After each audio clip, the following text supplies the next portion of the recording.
Hey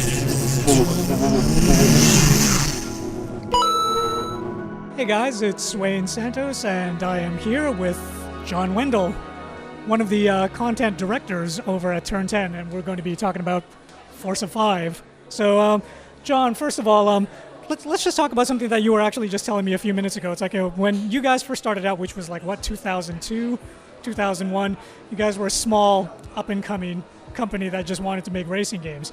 Now you're actually considered, it's like one of the top-tier flagship companies for Microsoft, and you're here at the launch of the Xbox One. How's the pressure compare now compared to when you guys were starting out? Well, it's different for sure. We've been doing this for a while. This is our fifth version of the Motorsport franchise, and it's new for Xbox One, as you mentioned.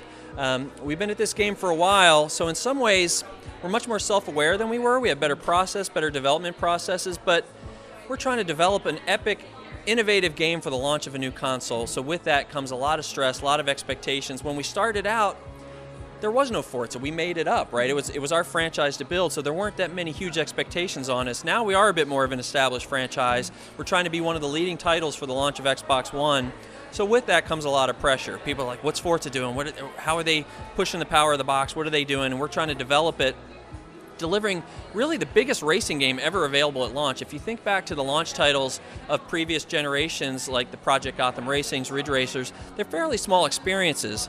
This is a huge experience, 200 cards, a ton of tracks, a lot of new innovation, all being delivered on day one of Xbox One. It's pretty tremendous undertaking. Back in the days, like when you guys were first starting out, obviously the big guy that was on the scene was Gran Turismo. And it's like now, you flash forward to about 10 or 11 years later, and you guys seem to be on equal footing, at least with Gran Turismo.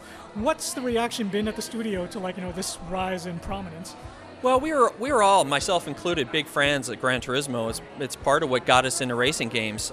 We had a tremendous amount of respect for that franchise, and we've got our own vision, our own path, and that's really what we've been trying to take it down, trying to anticipate and understand what we think players and racing gamers want, and trying to deliver that to them, whether it's an epic graphics experience, whether it's the ability to customize and paint their car, play online, interact with cars the way people do in real life, share their passion for cars online, and race in an epic racing experience. Let's just go back to something that you just mentioned just right now, epic graphics. Now, I was under the impression that because you guys had already been working in high definition, making the transition from 720p to 1080p would be a lot less painful than it was making the transition from standard definition to high definition.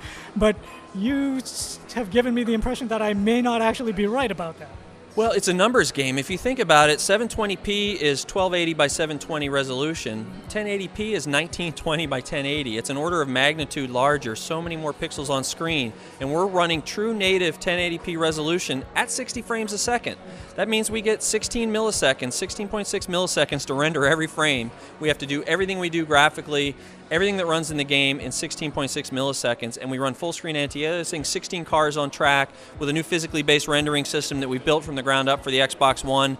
We're pushing an incredible amount of graphics through this new box. We couldn't use any of the content that we developed for 360 because it just didn't hold up at this resolution. You look at it and you're like, it's amazing how you remember games like Forza 4. You're like, I remember it looking beautiful. And you remember it with these rose-colored glasses, and then you start looking at the new game in 1080p. I go back and look at Forza 4, and I'm like, what were we thinking? It's amazing how your sensibilities kind of then advance to the new generation. And we found that our older content, we brought it through in our new graphics engine and new resolution, and it just doesn't hold up. So we had to reauthor everything from the ground up, particularly our material system. We've got millions of polygons. Honestly, polygons aren't really the limiting factor anymore. It's how you render light and how they interact with surfaces in your scene. And we've adopted this physically based rendering system where we recreate the physical attributes of every surface in the game. It's thousands of materials on the car and the environment and how light interacts with those surfaces. Everything looks like it belongs together and it looks very real. And because we're at 1080p, we can now capture some of those minute imperfections that exist in the real world. The real world is an organic place. Cars are made by people. They have minor imperfections. When people would look at Forza 4, they would say, your cars look perfect. How are you ever going to make them any better? And we looked at them and we're like, they do look perfect. In fact, they look too perfect. Something wasn't quite right about them. They had a bit of a CG kind of quality to them, very pristine. we stumbled into kind of this uncanny valley of cars, if you will. So we went back and really studied cars.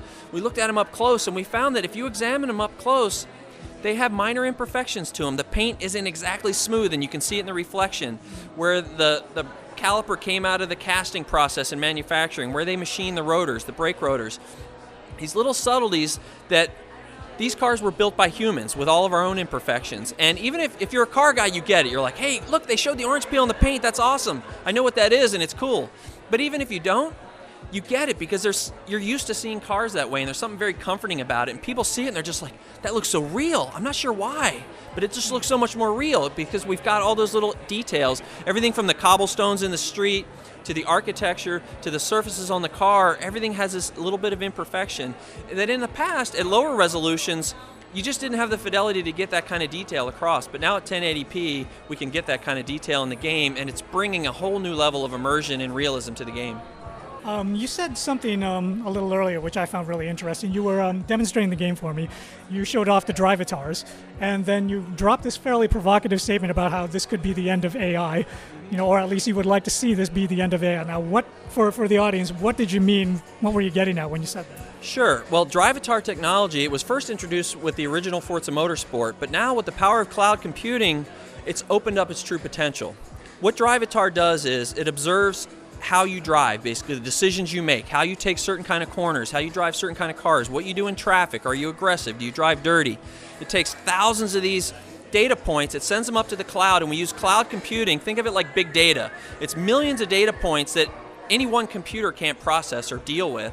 We use the Xbox Live networking servers. We use cloud computing to crunch that all down, generalize that data, send it back down to the box, and then the box can recreate the behavior of you and your friends and how you drive, to the cars that you pick, to the paint jobs that you put on those cars. So to your friends, it's going to look like you driving online.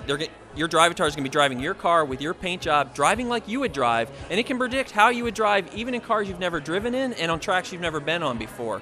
So for us, it's truly the end of AI for Forza. It looks like a multiplayer game when you're in it. It looks like you're out there playing with your friends.